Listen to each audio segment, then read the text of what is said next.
Welcome to another Triathlon podcast brought to you by Mana Apparel. This week, we are going to jump into talking about the race that everyone is talking about, which is crazy to see that there is a world championship going on in December of this year. It feels like this season has been never ending, but it is all coming together for the final big race of the year with the 70.3 World Championships. And we will dive into who's racing, what it means for the Ironman Pro Series, and of course, talk about our usual segments with What the F, social media post, and now our Triathlon Tea segment as well. But first, let's jump on. I am joined by Josh this week. Josh, how are you doing? What's going on in your world? Happy Monday of final race of the season. And it's been a long season. Yeah. I'm in my off season, so I'm enjoying that, and it's actually been quite the off season so far. I just realized today I had a walk protocol for 30 minutes because I haven't run in 17 days, so I hadn't actually realized how long it had been.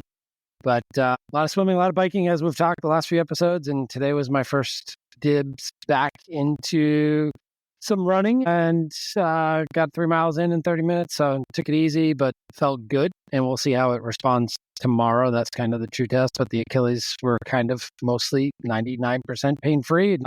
I got to do a little bit more warming up. I think that's what I realized too, because as soon as I get on the tread and get in a half mile or a mile or so, everything's clear and good to go.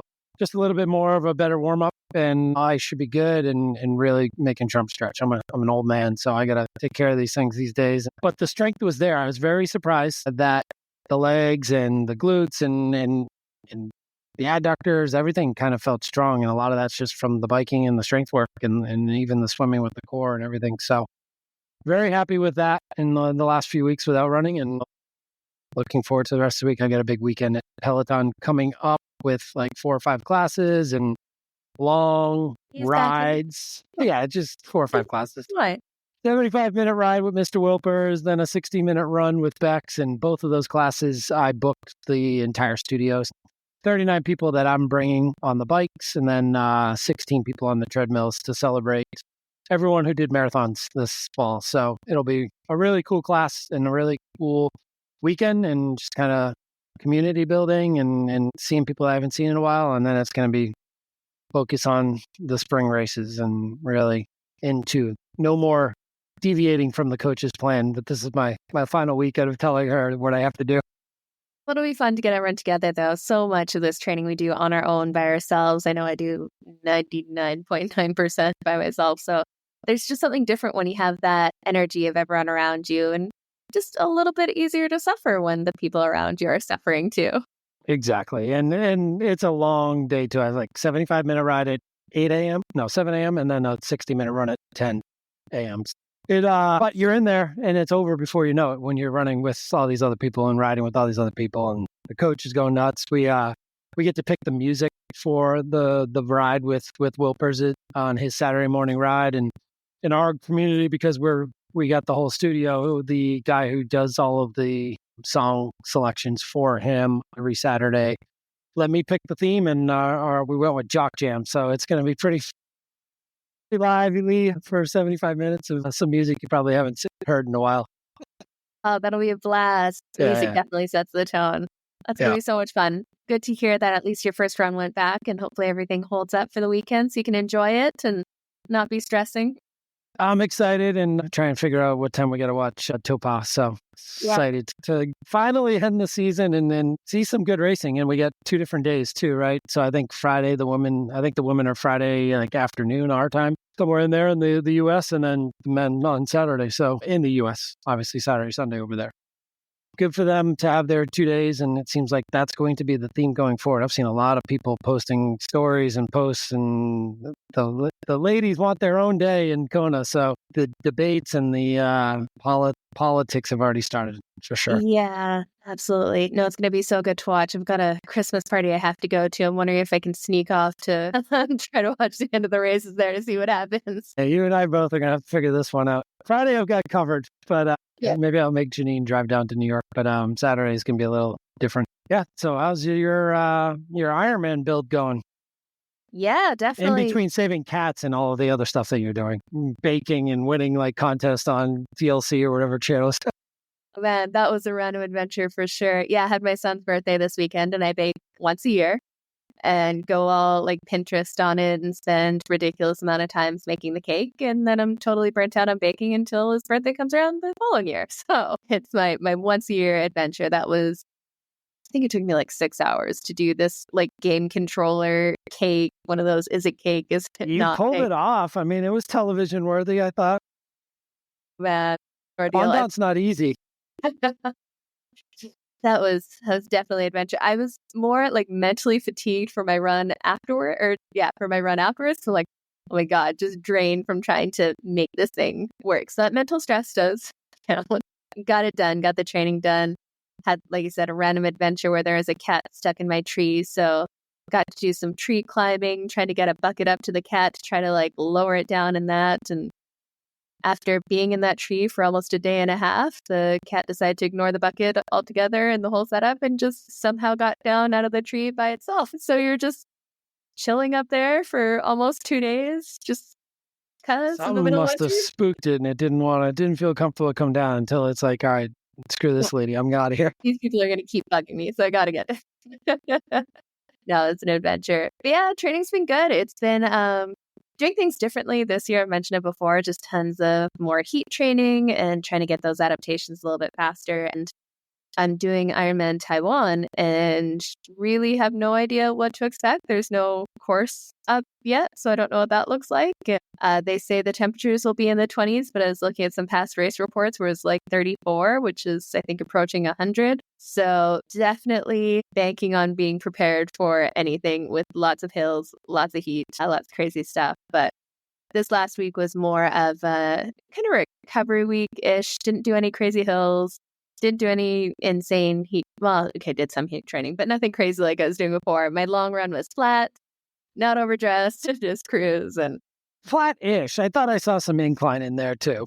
I mean, it was plus minus 2%, which feels at this point after the 15%. Right. Flat. Well, when 2% is feeling flat, then all right, you're in a good mode. Yeah. I don't often look at my workouts ahead, and I looked at my run tomorrow. I've got a double run day. And the first run has a lot more time at that 10 to 15% grade. So we will overdressed while wearing lots of layers. So we'll see how that goes there. But it's definitely been interesting. After doing this sport for so long, it's nice to just change up the stimulus a little bit, see what works, what doesn't. Really, the goal with Ironman Taiwan is to just tick the box, get that Kona spot, and then really try to build and be fit for Kona. So far, everything's on track. Nothing's hurting. So that's always a good sign. Swimming slowly, but I'm swimming and I should be able to make it. Well, still feels like a long distance, but I'll be able to make it through the swim and get into the parts that I like a lot more. Yeah, no, it's our pictures of us coming out of the water or some of the, like, there, it could be like the worst moment because you're still trying to catch yourself, or it could be the greatest picture of the day because you're so relieved that, like, I get to go ride a bike now. Now I get to start chasing people down instead of feeling like a floundering fish just trying to survive. Oh, yeah. Although I'm going to have to take my my Pretty Devour wetsuit to the pool to test it out there because it is not going to be warm enough in Canada to swim outside before April. That's not happening. Nah, just make sure you rinse it. I've swam with mine in the pool a couple of times. I would just make sure you rinse it there. I do it just to stretch it out and get used to the shoulders. And that Ford 3.0 is a little tighter than I think most suits that you might have been wearing previously. Man, it's fast, that's for sure. So enjoy that day at the pool for sure. Oh man, that's the best. Feel like you're floating on top. I'm just honestly hoping it fits. Definitely working towards that race shape. Not there yet. So hopefully the wetsuit will fit and give it a try. I haven't. Yeah, I was thinking about the last Ironman I finished was 2022, maybe. Yeah. So been a little while between drinks, but I am so stoked about this one. It'll be good to get out there, and we've got a few of the Mana team members going out there. So while I'll be traveling alone, won't be alone on the other side, which just makes it so much more fun when you have some familiar I mean, it's going to be hard to avoid Mana at races going forward. So if you see us out there, say hi and wave. There's age group wins and everything, overall winners this weekend. And I mean, the kits are looking really fast and are fast. And now the athletes are getting faster too. So definitely. And if anyone wants to jump into a random Ironman in Taiwan, we've got them on a discount code. Just shoot us a message on another triathlon podcast. We'll get you a discount into the race because It's fun to suffer with friends. Yeah. So we get.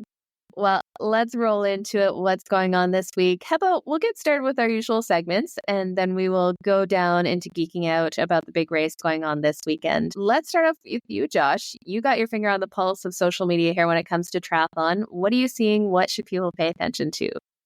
So it is race week and it is a world championship. So with that, hand in hand means Bob Babbitt's in town, and he is. So Of course, legend. Babbittville and Breakfast with Bob is in full swing as of today. It looks like he was already dropping some interviews and meeting with all the pros as they hit town. And most of them are either there or about to be there in the next day or so. So just keep your eyes out on Bob's YouTube or his social media page to find the links to get to the interviews. And always good content, always great stuff to hear. And especially now with it being December, end of the year, kind of get the pulse of some of the athletes. And some of them are there for a lot of reasons. Some of them are there just to finish out the year and help their sponsors out and do what they can. And some of them there to prove themselves. So there's a whole bunch of different stuff going on. And I think Bob's going to get that out of a lot of people. And I just want to make sure people remember to check out those interviews too. It's not all just online on social media. It's I consider YouTube part of it as well now. And his stuff's really good.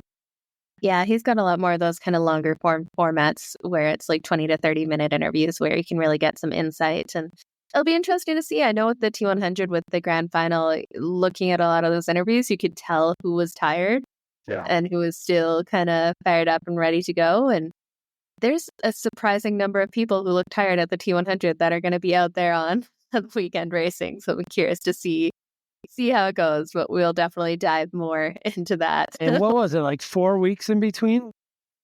And that's, not long. And that's another month of race fatigue, trying to recover, going to another country, another continent. Man. I mean, I would say the only one who has an advantage that has done that is probably Kyle Smith, because he's sleeping in his own bed. I mean, that's pretty sweet. I hear he's like 15 minutes away from the start there to stay out of the limelight, sleep in your own bed, train on your usual grounds, and just drive into the race start from home. That is quite the treat for a professional athlete racing at the World Championships. Not something we see often. But he did confirm how crappy the race surface is. I mean, they don't even hide it. They're like, yep, we're from New Zealand, and this stuff is just no fun.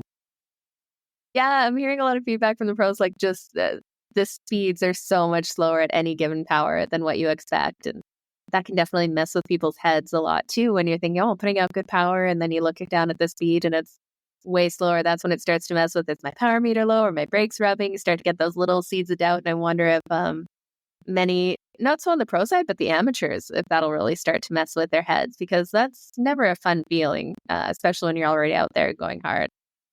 Yeah, and I mean, you definitely think it gives him an advantage too. He knows exactly what PSI to run. He knows exactly what equipment to run. There's a little bit of an advantage there. And when you can have all of those types of advantages in a race this big, where people are going to be really pushing the line, I think that's something we got to keep our eyes on when we make our predictions. Definitely. Well, rolling on with our What the F of the week here, we have Ironman St. George is going away. The race is not going to be renewing its contract there, so we're not going to be seeing one of the kind of iconic courses out on the Ironman series. Now, this is a race that's known for being tough and hot and hard. I did this at 3 before, and then we had a number of World Championship events there. For a while there, it seemed like everyone was going to St. George a few times a year. But it is, sad to see that it's going to be going away. What do you think of that one, Josh? Yeah, a lot of people live there now, too. I mean, there's a lot of triathletes have made it home, and I think there's going to be a lot of people petitioning to bring it back. And I think the contract was up, as you've seen with some of the races in Canada. Maybe those just kind of went away, but I don't think St. George is going to go away quietly. We know that there's one more year for sure. And I think between now and then, you're going to see a heck of a political campaign to keep it. And somebody's going to probably step up. And you got the Nick Chases of the world who are right there in ground zero trying to push this. And there's many others who love that area. And and just enjoy that race and that scenery. And it's amazing. I mean, it's an epic race. People talk about like, what races do you like to do and what are your favorite races? And it's in the 70.3 world, it's always been it's always been Oceanside or St. George. And then you compare like all of US and it's like, all right, maybe you throw Lake Placid in the mix, but these are the ones that people talk about the most. And to lose one of those three or one of those top 5 races in the US, just doesn't seem like it's going to go easy. I feel like we'll probably see it again in 2026, but it's going to take a lot of work on some people's parts. Yeah, and it's so crazy. They have even like in their town square kind of thing, a big Ironman, big like statue right in there going for it. But I'd be curious to see, I haven't looked into it, kind of what their numbers look like, because I know from an age group perspective, there's definitely been a trend towards easier courses, faster courses, and some of the harder races are having a tougher time filling up the registration just because everyone wants to get a shiny PR, go faster than they had before. When, like I said, these are the events that when you do, those are the ones you talk about, not because you had a PR, but because it was grueling and it was hard and it challenged you. And that's what a lot of us are in the sport for. Yeah. But we're definitely seeing a shift in the focus. Like 70.3 Oregon, I think it's either sold out or about to be with the faster swim and stuff. We're definitely seeing, like I said, a trend towards those faster courses overall. I've paid my dues on those slower courses, so it's time for me to actually do one. That's fast. But as long as it has a pro race, I would imagine St. George is doing pretty well in registrations because Oceanside's tough. I mean, that's a hard bike course and it sells out real quick. And I would imagine it's not a matter of it selling out.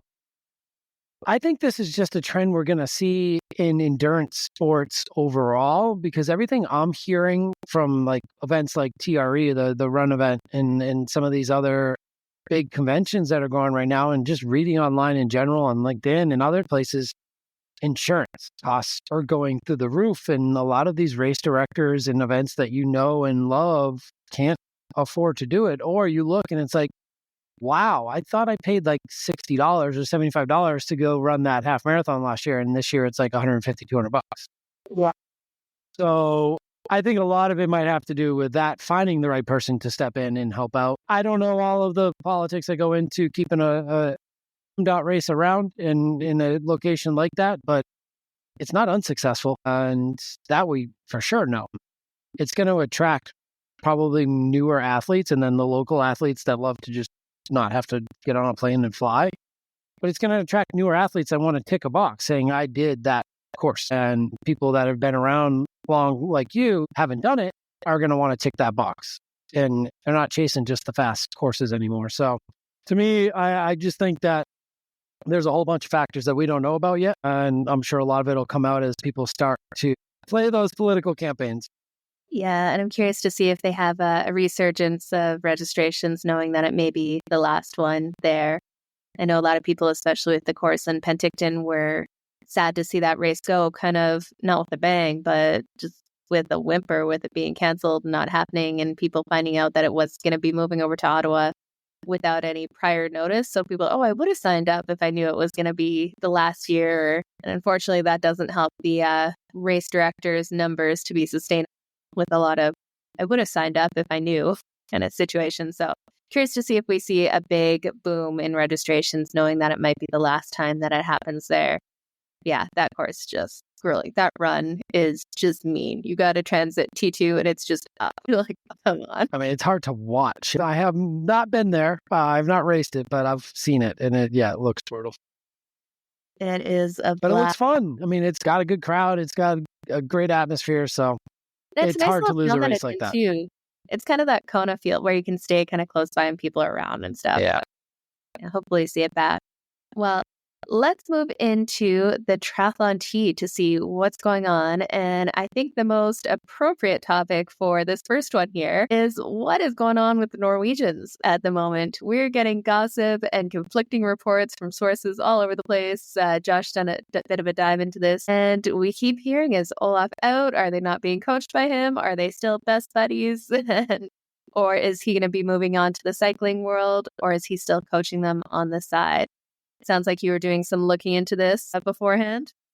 Yeah, and who knows what we can all believe right now, but it sounds like the breakup is the truth. And the fake news story that Gustav put up with the three of them on like their own little FaceTime call or whatever is just playing into everyone's infatuation with the whole situation. So I got word that Pro Tri News, who broke the story originally, is still saying that it's 100% a done deal, that they are broken up. The coaches that they listed as their new coaches are absolutely not their coaches. So that definitely was fake news.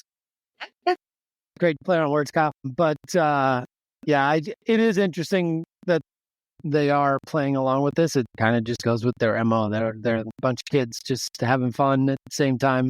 That their training is hard, if not harder than anyone too. So it'll be interesting to see who they land with. I think the two of them are a package deal. I can't imagine that they would be separating themselves. It seems like every interview here, it's Gustav and I or Christian and I. And even if they don't talk about Olaf, they're still always talking about each other. So I would imagine the two of them are going to stick together. But yeah, that was pretty funny that Gustav came up with that idea, or whoever came up with that idea to do the FaceTime story over the weekend. But hey, we'll share anything that gets posted by them because it's newsworthy and people want to see it, and maybe you don't follow them or get the information as quickly as we do. So we'll share it. And if you are a triathlon coach, maybe they're still available. I know. And that's what I'm curious to see what they'll do, if they will start self-coaching with all the experience that they do have. It did like their made up new coach names in there, but be curious to see if they would ever move away from that Norwegian kind of method that they've been doing the last little while, considering how it didn't quite work for the Olympics, but it's been incredibly successful when it comes to the long distance. Or if they'll go back to their previous coach who helped them in the run-in the first time to the Olympics to see if how successful they were back then. I mean, it worked for the short course and they were doing good at the long distance too. So yeah, curious to see what they do, or if they just go off on their own and say, hey, we've learned tons over these last few years. We're just going to listen to our bodies, listen to ourselves, and see what we can pull off on our own. I think those are more the type of guys where they want to they're so invested and definitely know the reasons why they're doing things and why they're testing things. But they seem like the kind who are very coachable, who would want to have a coach in their corner taking the time to do the deep dive and analysis to. Unlike Lionel, I think they could handle Jan as their coach, which that would be formidable. That would be powerhouse. Yeah. I don't know if Jan particularly wants to coach that in depth ever, but that would be very cool to see that team up if you were to go. And hard to pass up, but at the same time, here's Jan again off in the mountains skiing. He's living his best life. What does he want to do? He's literally a travel advertisement right now, and it's phenomenal. Man, he's got a travel gram now, or he's just showing all the scenic epic shots with all the fun he's having there. Yeah. Can't see him wanting to give that up to be back in a lab working on the nitty-gritty details of everything. He may be advisor, but yeah, that doesn't sound like it is in his plan. Well, the other thing we had with our triathlon tee was not quite including a full race rundown because it's not one of the Pro Series or T100 race in here, but we had Ironman 70.3 Indian Wells happening this weekend, and it was some Olympic athlete domination this weekend. We had both on the men's and the women's side, short course athletes taking the win in there, with Claire Michelle on the women's side. Absolutely crushed it out there. And it says she's stoked to close out her career this way and share the time with her family there. So what a way to really kind of close out and make your mark at the end of the day. Then we had Ackerland finished in second, and Anna Maria Strelo across the line in third. So we'll start with hers there. It's definitely, we're seeing the Olympic distance athletes come through on the 70.3 now. It's a bit of a different race with most of the 70.3 athletes going over to the World Championships this weekend, but very cool to see her out there getting it done. And then I would say like, look, it's at the end of her career too. So like, we've talked about a lot of people retiring and not going out at the top. I mean, she did it. And yeah, it might not have been the strongest field on paper, 60 something, whatever rating it was. But it was still a 70.3 with a lot of good athletes. And I wanted to give a shout out to our other friend, Nicole Falcaro, who we talked about early on this season in April when I traveled to Oceanside with her. And 2 days later, she's stung by a stingray and her season's pretty much washed. for something Champion. crazy. And she got out there and ran her way up to 6th place. So her best showing of the season, which is kind of cool, hopefully for her going into next year, which I thought was really neat to see. And for her to do it on the run was important too, I would imagine, because that was the one piece that she couldn't train with. So yeah, it wasn't the strongest field, but still a really fun race. Again, you like imagine losing Indian Wells too, like that end of season, fun, potentially beautiful course, and or potentially awful weather. Never Sounds like they won the weather category this year. No, it's awesome to see, and that's definitely the way you wanna go out.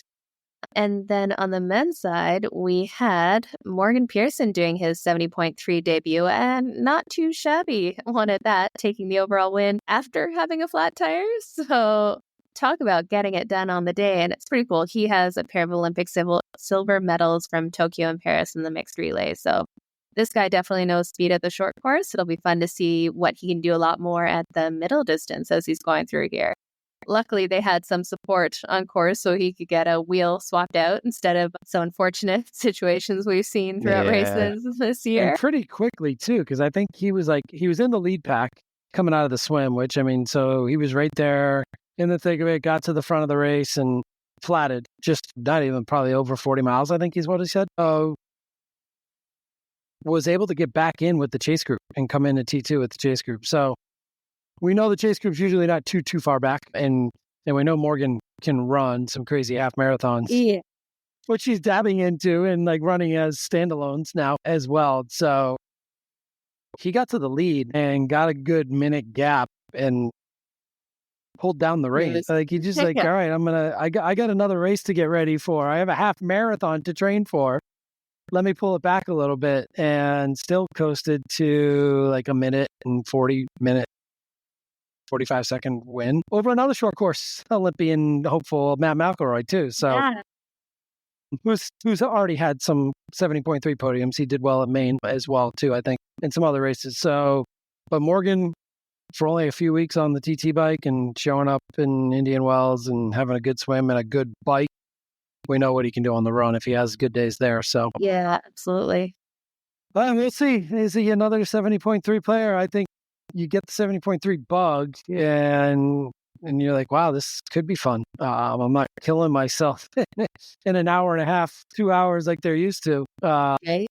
Let's just suffer. Let's just suffer for 3:45 now instead. I mean, come on, not that much longer. All right.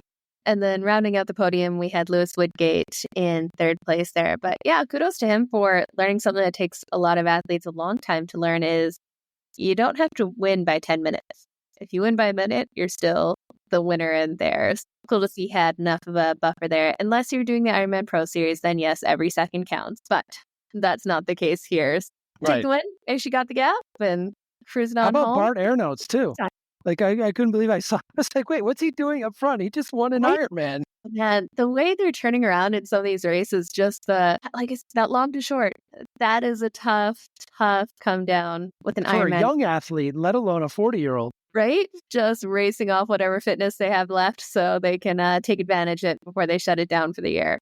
But if you look at the season starts again, like not that long from now. We've got the WTCS series starts up in a few months, and then Oceanside will be in April. And there's some other Pro Series races before Oceanside too. Just that Oceanside's still the first North American one this year. Yeah. Oh, it's absolutely insane.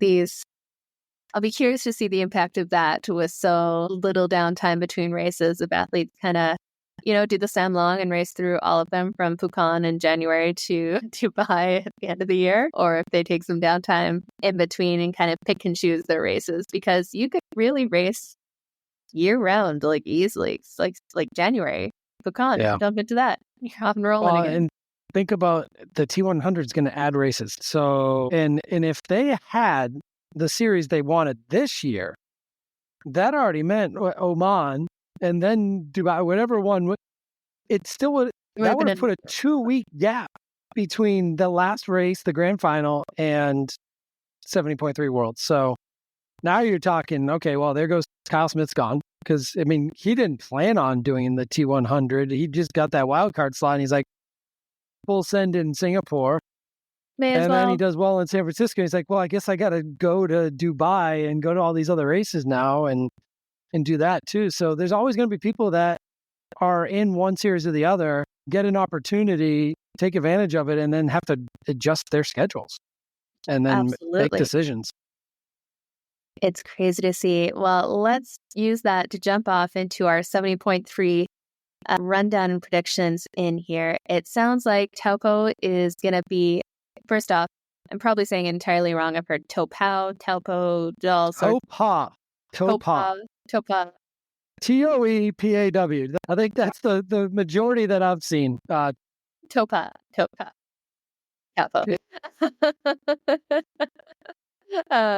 Yeah, sounds like we were talking about earlier how this course, one of the biggest challenges is going to be those road conditions. It sounds like overall it is not going to be an easy course. Do you happen to have pulled up kind of a bit of the course details in there?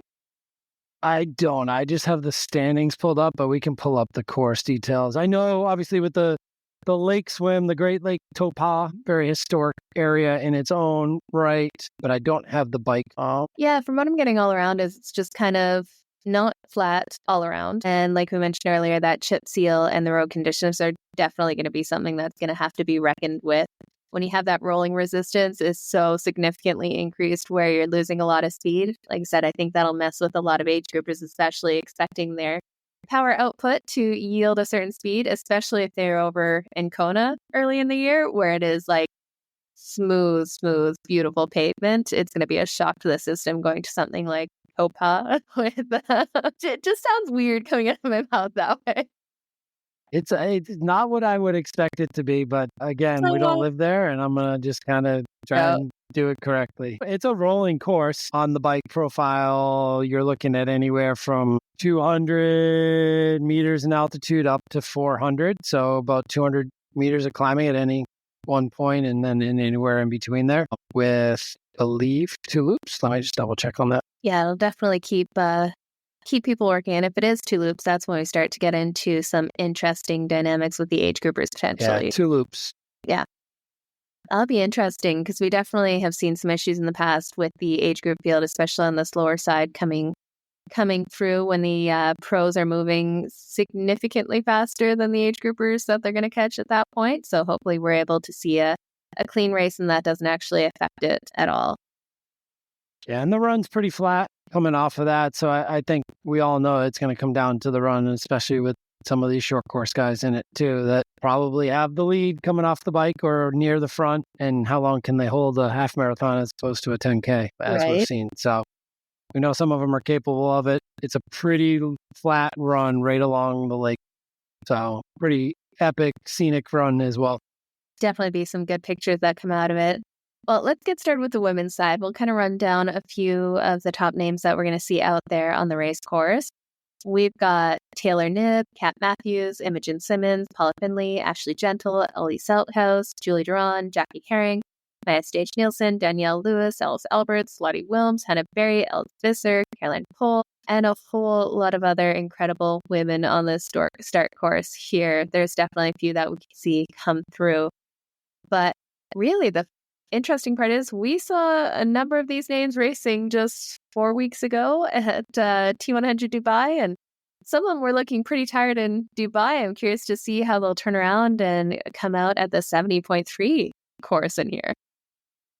It's but at the same time, those are your top athletes too, and they're all looking to dethrone Taylor Knibb.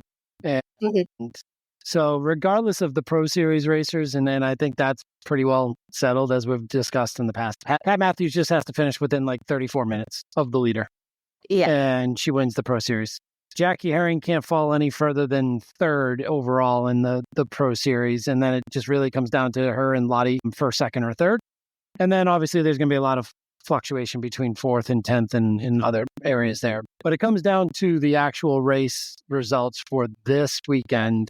In this day, I think it's Taylor Knibb and everyone else trying to prove that they can still race with her. I actually believe, I know a lot of people think that Ash is going to have her day and she's going to show up and do this, and it's kind of her climate and in her area, even though New Zealand and Australia aren't that close. But I still believe in Julie Duran and the fact that she's the closest to take the throne. And I think this might be the day.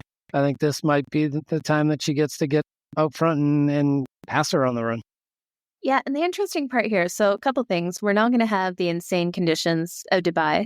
So that definitely takes a little bit of that Ash Gentle, crazy heat, humidity benefit out of it. But I was pulling up Torsten Rad at TriRating, his predictions here, and he's usually fairly accurate with a lot of these, taking some of the previous results into account. And what he does is score different courses based on how challenging they are to really kind of dial in those times. And he has, not shockingly, Taylor Knibb at the front.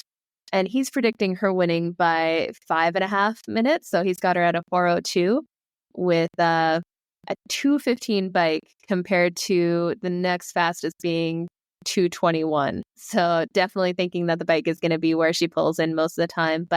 And next he's got Julie Duran at 4:08. And then Kat Matthews and Ashley Gentle tied on times for 4:10. So it's funny because we've definitely seen Julie Duran come not out of nowhere, but she's definitely significantly increased her run over the previous few years. And she's definitely forefront of mind.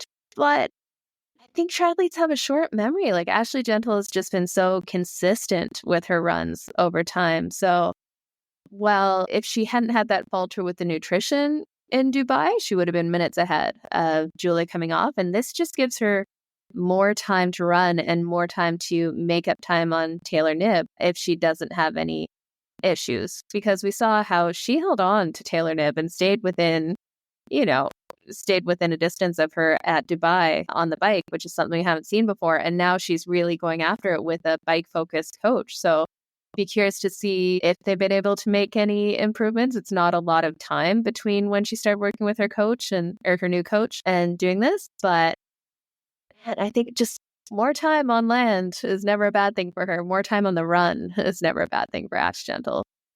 But if you say, and I agree with you, but I also think the factor here could be the swim too, because remember in Dubai, Taylor Knibb's looking over her shoulder and there's Ash Gentle. That's normally not the case. And I think some of that was due to the heat and Taylor Knibb not wanting to overheat on the swim where she knew she can still push the bike. Mm-hmm. And instead of getting a gap that she normally would in Dubai, I think that could be a factor here in New Zealand where she's going to actually be pushing the pace in the swim and Ash is going to try and be staying as close as possible. So I think the swim is going to make a bigger difference where Taylor Knibb's not fumbling around in T1 and catching people. She's going to be the lead bike or 2 or 3. Be away with it. Yeah, and that's where everyone starts to chase. So that factor there alone, now people are pushing watts that maybe they didn't plan on or want to. Whereas in Dubai, they could hold off a little bit from pushing as she was not by them yet until 10K plus in. So I think the swim will play a factor into the women's race, and for that reason alone, because it was a lot closer in Dubai with the 3 that we're talking about. Yeah, there's other players in this race too. I also don't believe Kat's gonna throw down a 4:10 or whatever it was that he said, because it's like she only needs 34 minutes. She's had a long season, and you want to talk about getting ready for 2025. I don't think she knows how to lose either.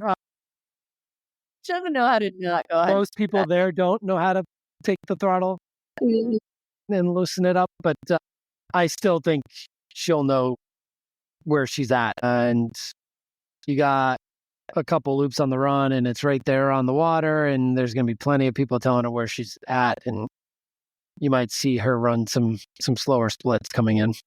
Well, and definitely your point about the swim is good because we have a lot more upfront swim power here than we had at that T100. We've got like Taylor Knibb is going to have a fast time. Caroline Pohl will be right up at front. Sarah Pretzella, Lottie Wilms, Valerie Barthelemy, like they're going to be, got Jodie Stimson there too. So they're all going to be pushing the pace at the front. And if the conditions aren't as hot, you're absolutely right. They could really push that swim and make a gap on someone like a Kat Matthews, Ash Gentle. We're looking at like a minute, possibly a minute more, if they do go for it and kind of break away. I agree. I really do think this one will be a factor. I think the men's are just kind of grouped naturally together, and it's going to be who wants to tax themselves the most on the bike. But with the women, it's really about how close can you stay to Taylor coming out of the water. Yeah. And I think what we saw last, like at the T100, is Taylor, when she's under pressure on the run, she can run faster than what we thought. Like, and that's with the T100 race before and a lot of the 70.3 stuff. She just hasn't been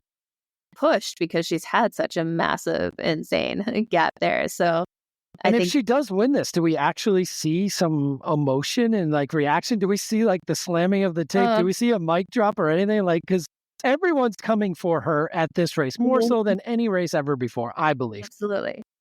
And do we think we get some emotion on her? I still don't think she's capable of it yet. It'll come eventually. I just don't think she can reflect and talk to her team, but I don't think we're going to see any Patrick Lange type finishes out of Taylor Knibb. She's just so calculated about it and analytical and hard on herself, right? Like you hear all these races afterwards, she loves crazy performances. But I think to a degree, that's what it takes to be at this level and be competing across so many, like a couple different distances and being at the top to such an extreme is she's definitely hard on herself. But man, it makes her put in the work and analyze everything to the nth degree to make sure that she is ready to absolutely destroy the course to the point where the question is not, will Taylor win?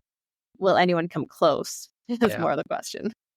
So that reminds me too of how analytical and tough she is on herself. I don't know if you saw the T100 piece where they had a whole bunch of interviews to the top pros about what was their favorite moment or favorite race of the season. No, and I think it was shortly after Dubai. And I think her answer was the swim start in Dubai. And she's like, I'm an awful swim starter. I just hit the gun and I was like, I was on the beach, I was gone, I was in the front. And it was like, that was her answer to her favorite moment of the entire series, which she never lost at any swim bike run and her, like they were literally looking at her like, that was your favorite moment of the entire year? The run off the beach in Dubai. Man. Yeah, no, she is just dedicated to performance and improvement and everything to, a crazy degree. But yeah, it'll be interesting to see how things shake up here. So we'll go the top 5 for the Ironman Pro Series right now is Jackie Herring in first, Kat Matthews in second, Maya Stage-Nielsen in third, and Lottie Wilms in fourth, Danielle Lewis in fifth. So we're going to see some shakeups. It really is interesting how Kat basically just make it to the finish. And then we have a few people like Lottie Wilms. She's only got 170.3, so she's going to get some massive points from this one and definitely jump her up likely onto the podium here because Jackie Herring will just be replacing another best spot. So she could be moving up into second or third if she does have a great result here as well.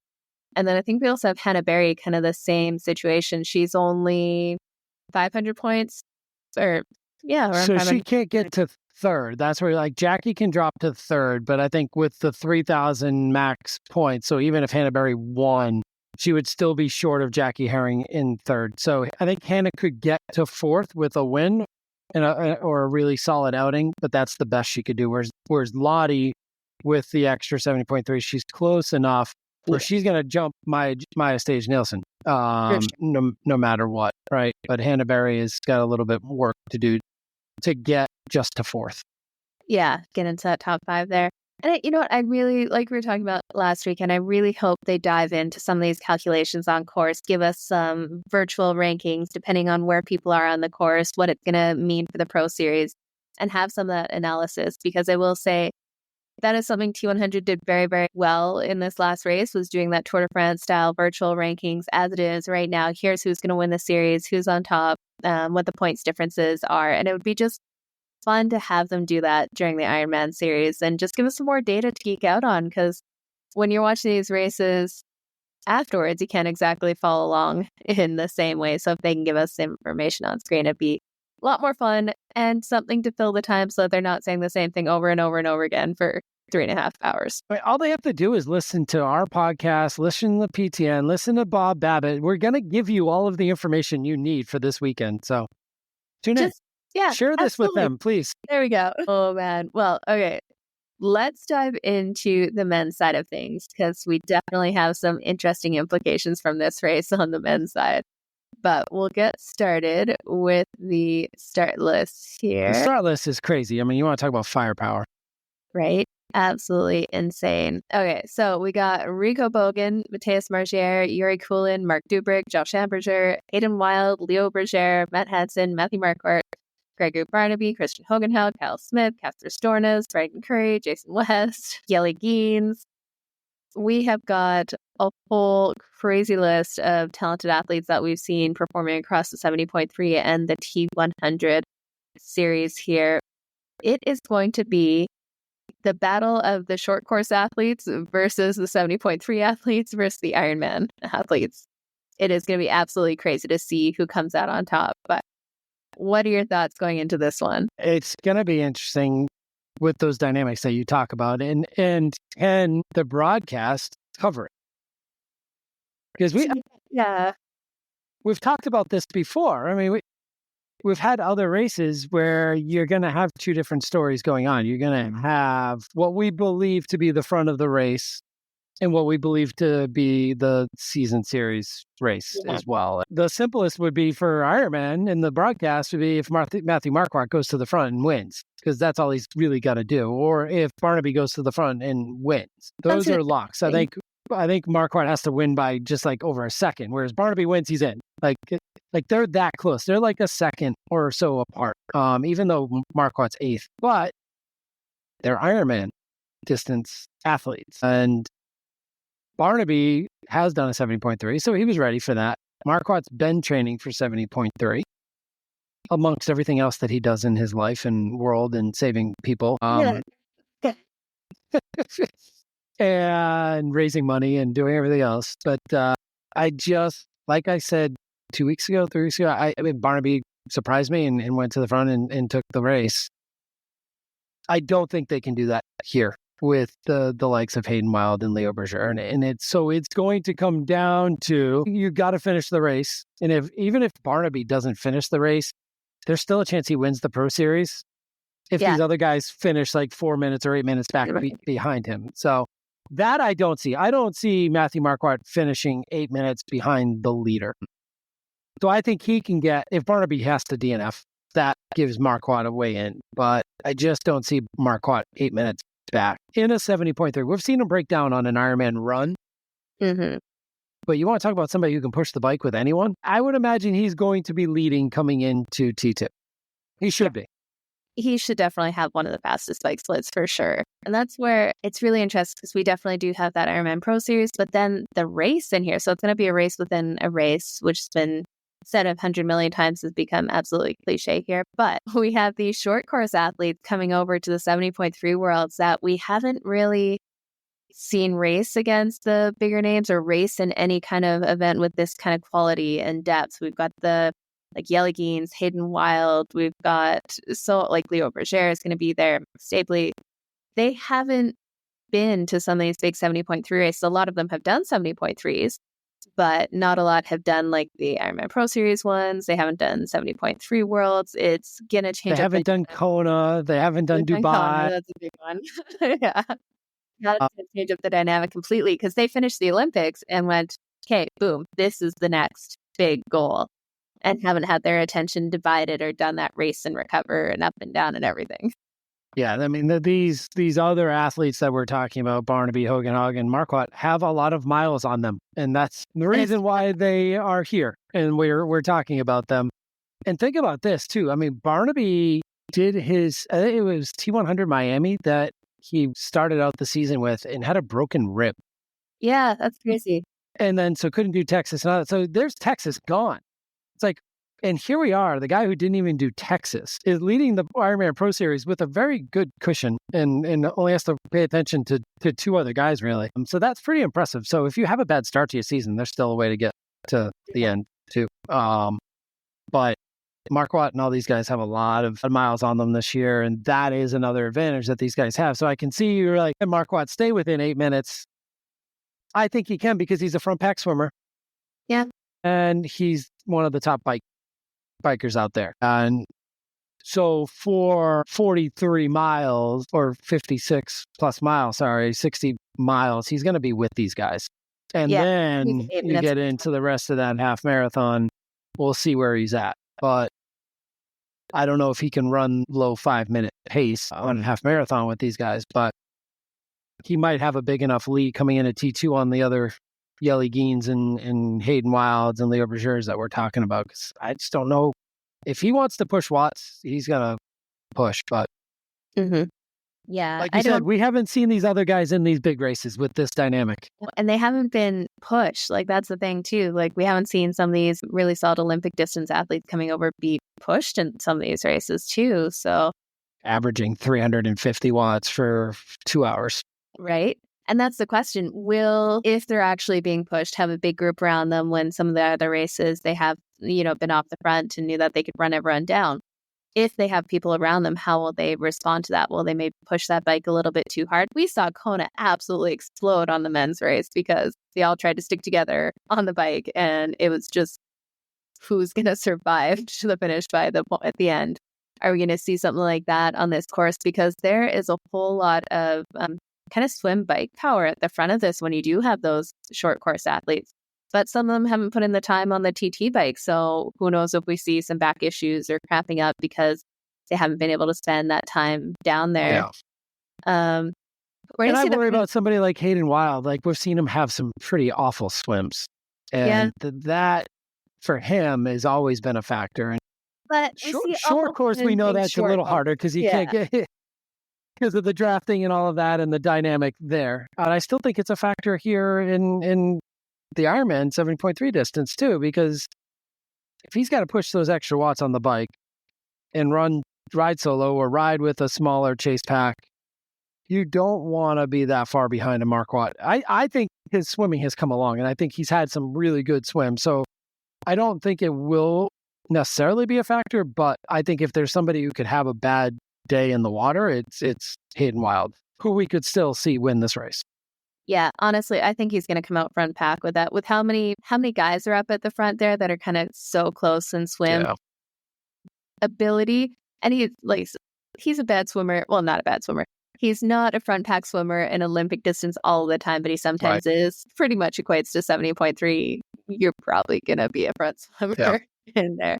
We're going to see. So I pulled up again Torsten's kind of try ratings in here. And surprisingly, he has Yellow Geens as the favorite going to this, which kind of surprised me. He doesn't have the depth of experience in it. He definitely had an incredible result over there in Las Vegas, which was a heavily weighted race when it comes to a lot of these rankings.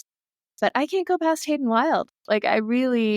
He's been on such a tear and is so good at these distances and knows New Zealand riding. Like I said, that definitely plays a good factor in there. But I think he's going to be a front pack swimmer. Might lose a couple minutes on the bike, but I see him easily running through in there. But I think that's where kind of Yellow Greens is the question, because he could potentially have a better bike ride. We know he can run the same as Hayden. He's probably going to be just off the front of the swim, maybe in a second pack, or hang on to the back of that front pack. So I think the difference will come down to a couple minutes either way on the bike and the swim in either direction. Curious to see how good it would be to see a run battle. I think if Yelly can stay close on the bike or get into that lead pack like he did in Vegas, then for sure he's a factor on the run. We've already seen that. I don't think we question that. I think the other question we haven't talked about, and we talked about it pre-show, was Kyle Smith. Yeah. And the hometown boy. And having a great season. It's not even just we're giving him a hometown advantage. He's had a great season. Now, the difference between Yelly and Kyle that I see right now is Yelly's a little fresher. And Kyle's coming off of Dubai, where he pushed himself and was in a run battle. But he is home. He is in his own bed. And he's had a phenomenal season and a finally healthy breakthrough type campaign with a lot of adrenaline when you start to get to that run course in your hometown. That's where it makes a difference. So if Kyle Smith can have the swim bike that we've seen him have, like he did in Dubai, because he was right there in Dubai coming off the bike. So if he can be in the front pack or near the front pack coming on to the run, I think he's a huge factor too. Well, I can't go with Hayden. I don't think I don't have it in me to go with him at this distance yet in this field. I think Yelly or Kyle are going to take this one down. See, and you know who we haven't talked about is previous world champion Rico Bogan. Yeah. We definitely saw he can handle the heat now. He can get it done. So that's another factor in this. How much does Dubai play into this? And we're going to find out. Take out, yeah. That's the tough part. Like, and that was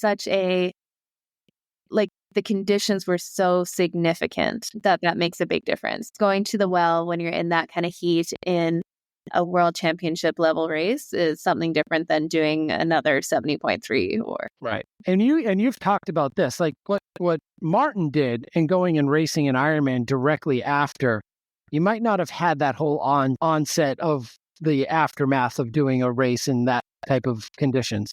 But once you get a week plus out, it really starts to weigh on you as you train more and now go into a new build. And that's what these guys have done. It. Yeah.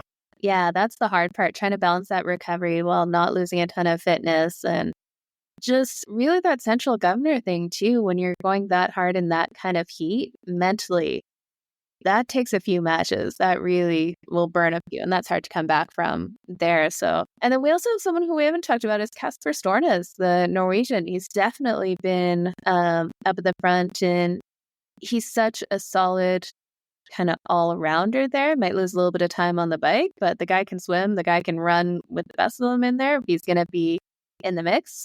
You know, you can never discount that Norwegian mentality coming to some of these races. Or someone like a Leo Berger. He is going to be right up there at the swim. Yeah. I think he might lose some time on the bike. Hasn't had a ton of time, I don't think, on the TT bike in there. But you never know what you're going to see with him in the 70.3. We just don't have the depth of results for him going in. We know these guys can run.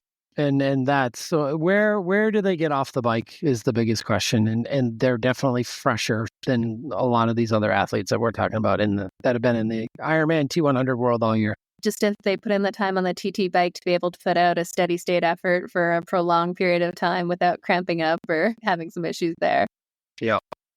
So, I mean, there's a lot of money on the line this weekend. In both cases, there's a lot of notoriety on the line for sure. 70.3 world champion is still on next to Rico Bogan's name, and he's kind of carried that into a new year. And being the first winner of the Ironman Pro Series, like that's something that's pretty cool to be able to see too, and something that'll go down a bit in the record books. Hopefully this is something that sticks around long enough for us to care about the record books for it. But, and the $200,000 that comes with it. I mean, that's not so shabby either. Bit of a payday.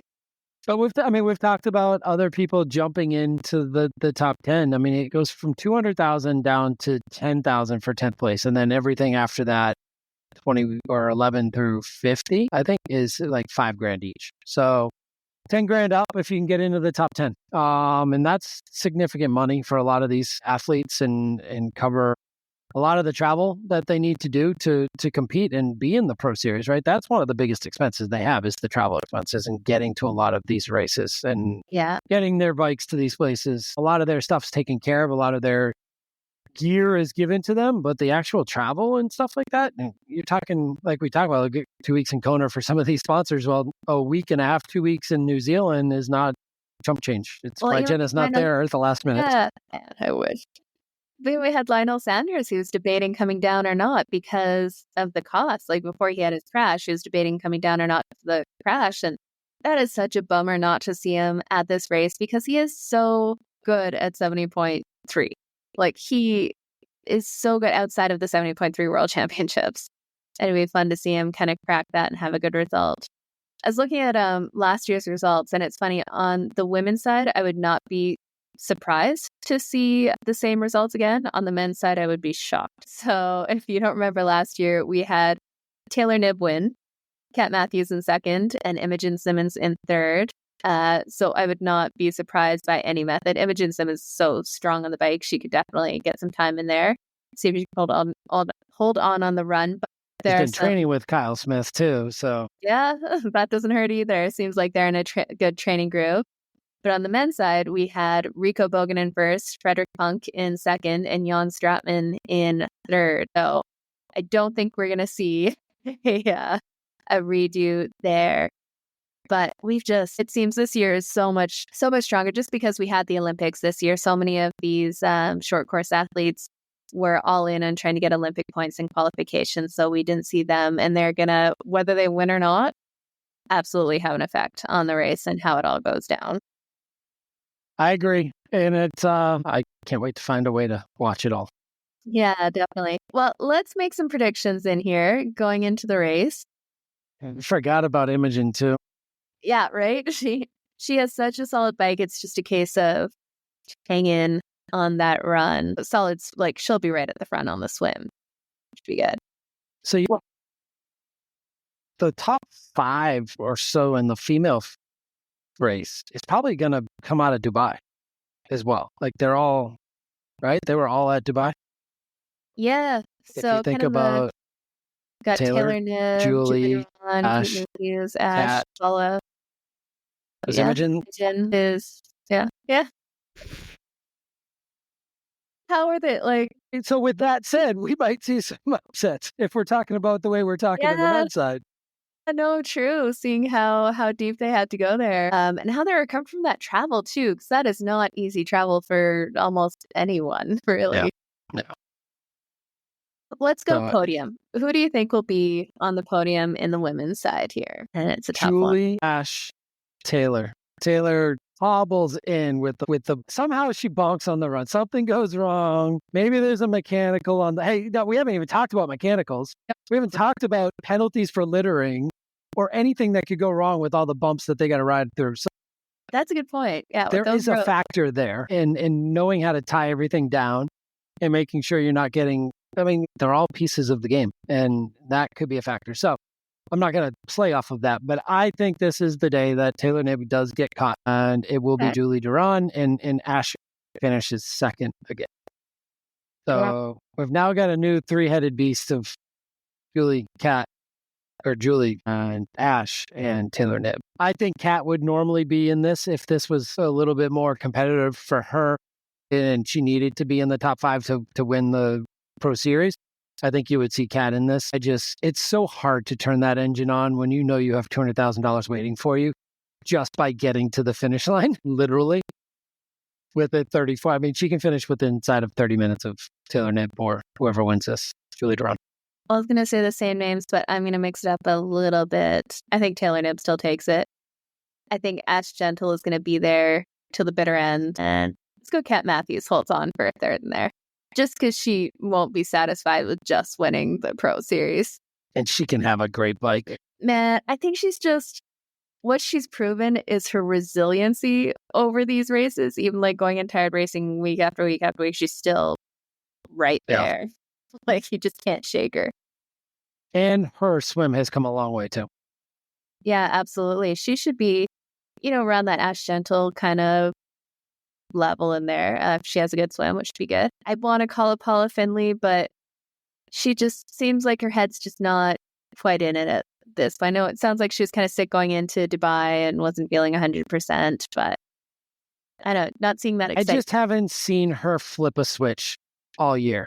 Like she's won some races. She's had some great races, but it's like once she's in 4th or 5th, there's no switch that pushes to that next level. And she's been around for a long time. It's amazing that she's still doing what she's doing. And now she's got the whole TT, and not TTL, to the actual like TT racing life that she's got potential at too. So I agree with you. I think she's going to be in the race. I just don't think we're going to see her push on the run. And that's kind of where it's been. I think she has it in her. I just don't know if she wants it that badly. And she's had a long season and she's going to finish with some money again, probably.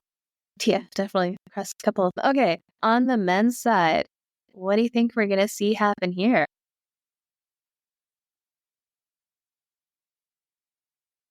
That's a tough one. You can go first this time. Okay. I think we're going to see Hayden Wild. I think he's going to take the win in here. And I think we're going to go for a New Zealand double with Cal Smith. And then, I want to say Yelly Geens, but I think that course in T100 really suited him. Might not be the same here. Let's go Leo Berger.